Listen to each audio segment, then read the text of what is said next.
The Turin king list says they descended from the heavens, the skies that is, and ruled for 36,000 years.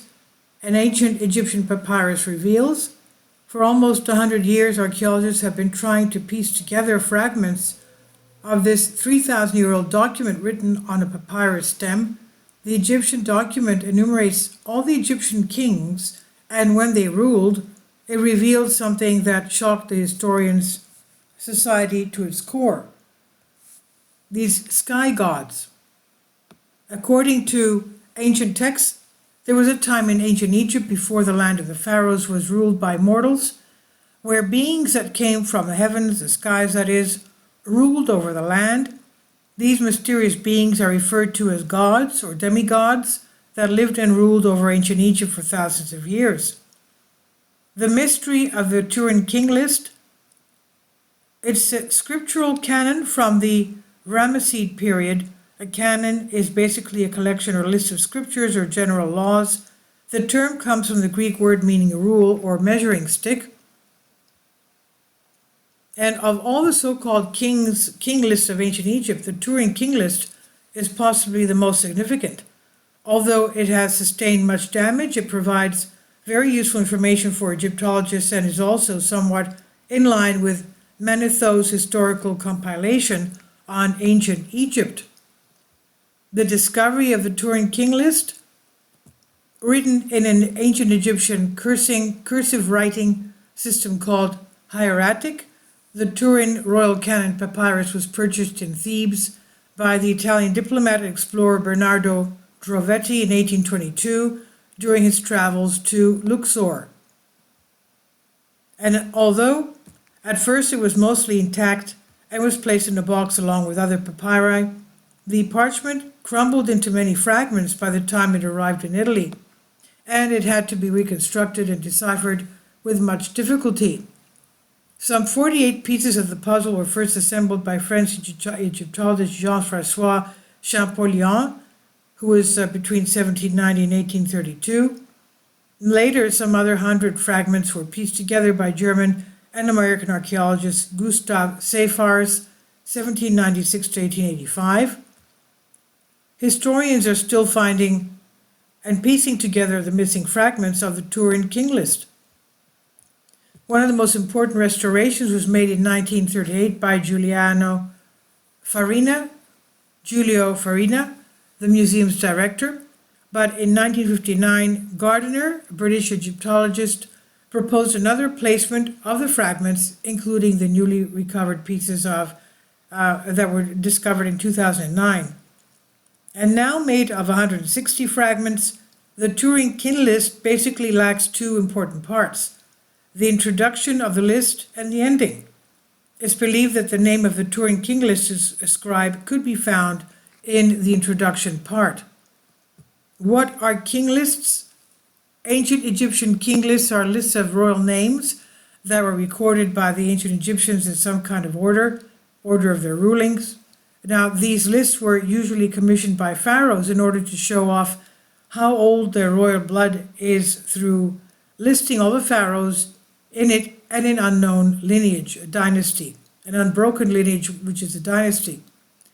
And though at first this may seem to be the most helpful way of tracking the ruling of different pharaohs, it was not very accurate because the ancient Egyptians are famous for omitting information they didn't like or exaggerating information they felt made them look good.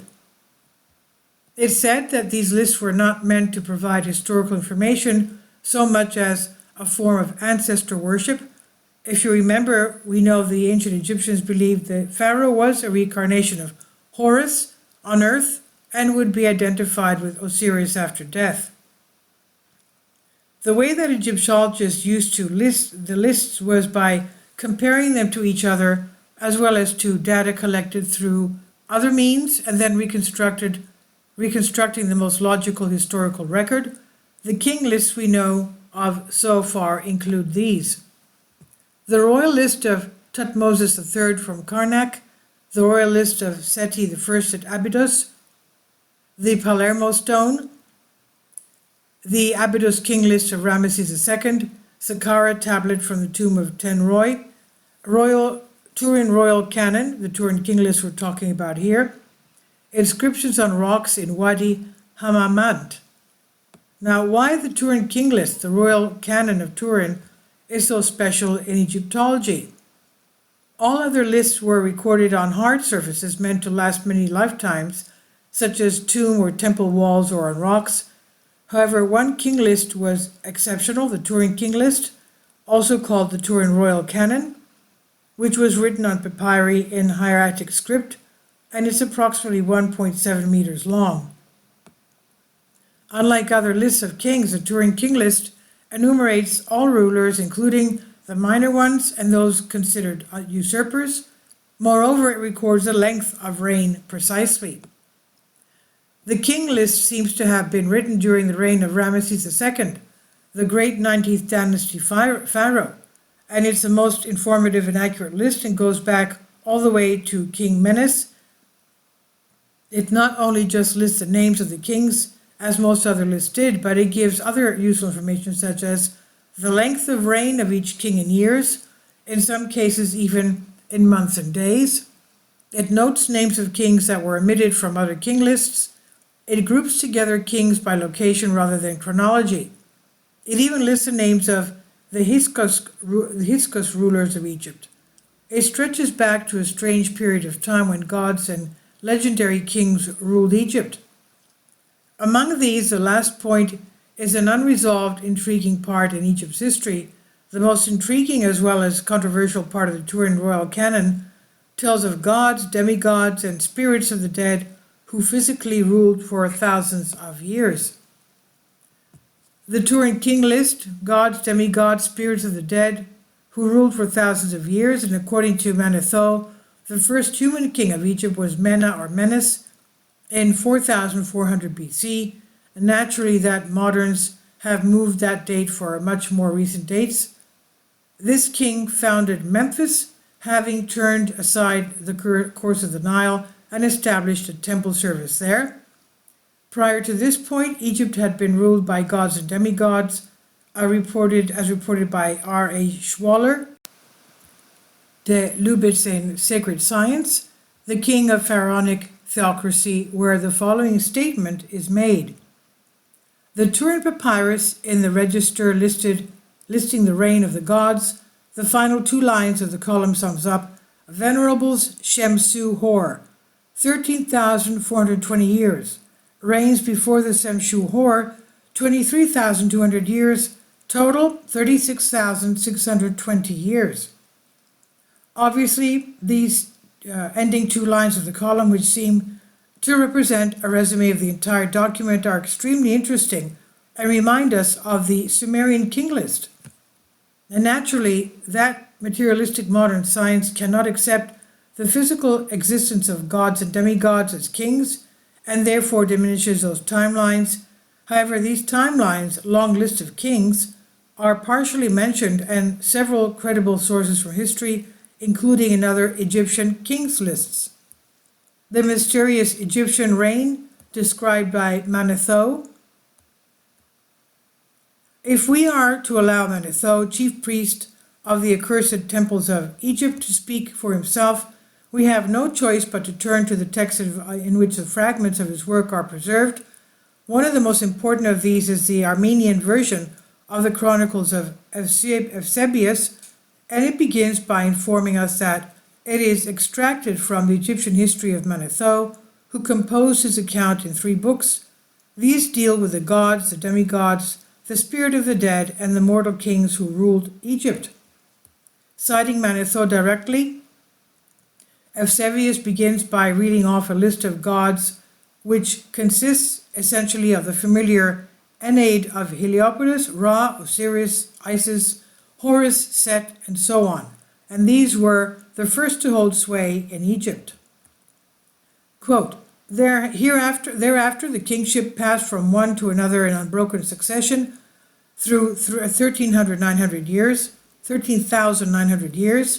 After the gods, demigods reigned for 1,255 years, and again another line of kings held sway for 1,817 years. Then came 30 more kings, reigning for 1,790 years, and then again 10 kings ruling for 350 years. There followed a rule of the spirits of the dead for 5,813 years, end quote. The total of all these periods adds up to 24,925 years. In particular, Manetho is repeatedly said to have given the enormous figure of 36,525 years for the entire duration of the civilization of Egypt, from the time of the gods down to the end of the 30th and last dynasty of mortal kings. What did the Greek historian Diodorus Siculus find out about the mysterious past of Egypt?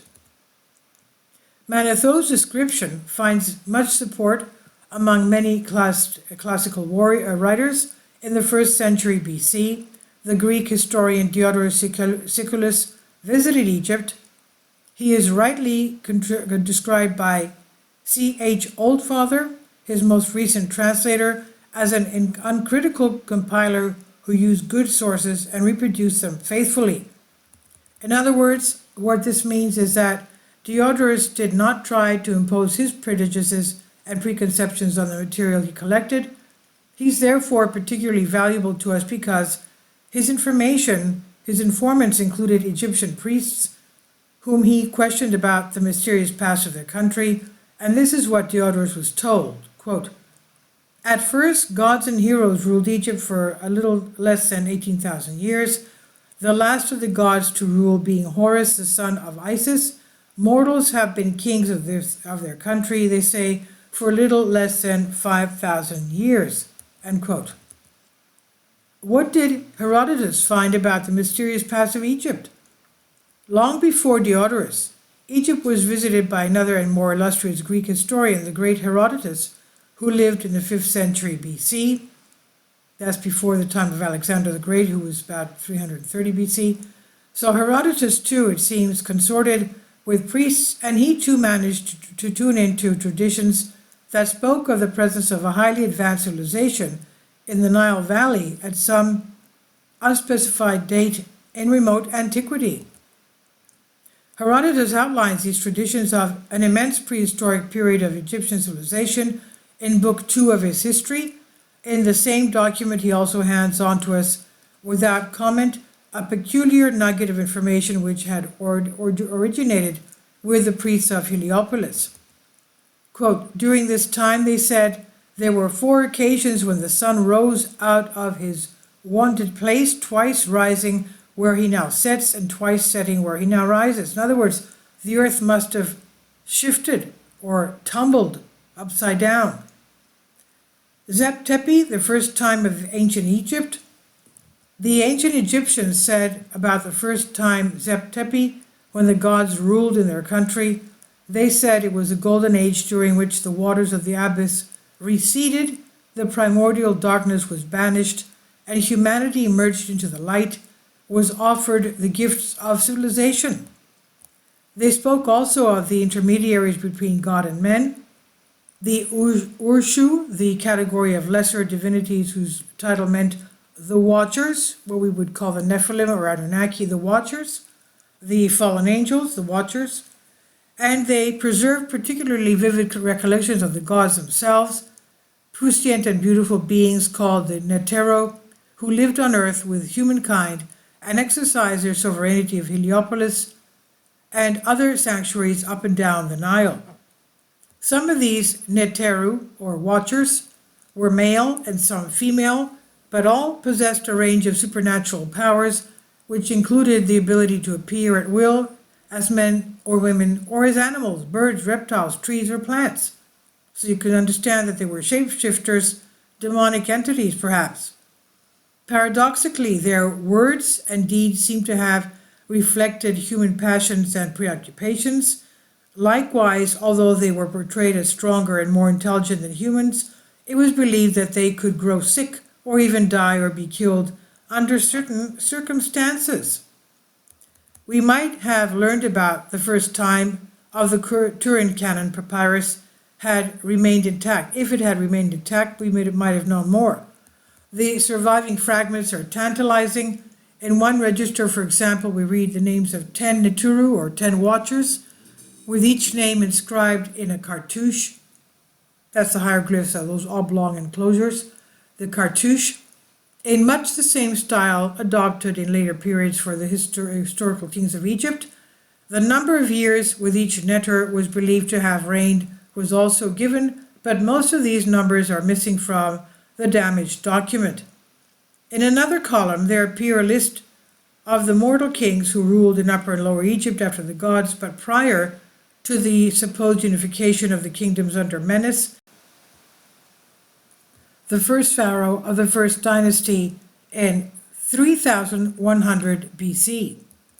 From the surviving fragments, it's possible to establish the 9 dynasties of the pre-dynastic pharaohs were mentioned, among which were the venerables of Memphis, the venerables of the north, and lastly, the Shemshu-Hor, the companions or followers of Horus, who ruled until the time of Menes.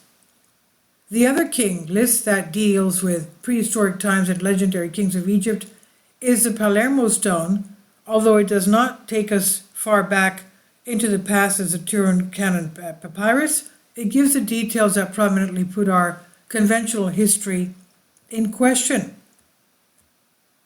Now, as usual, king lists leave much for debate, and the Turin king list is no exception.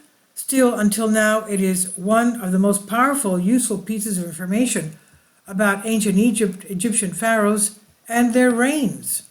So these archaeological findings that are being discovered leave more questions than answers, don't you think?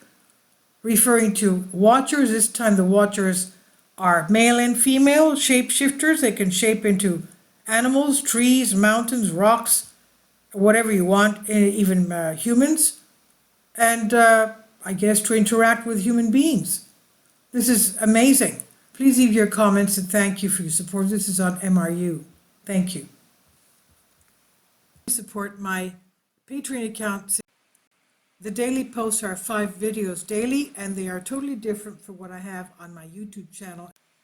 Thank you so much for your support and that you find all my content so interesting. You'll find the Patreon account details in the description box below.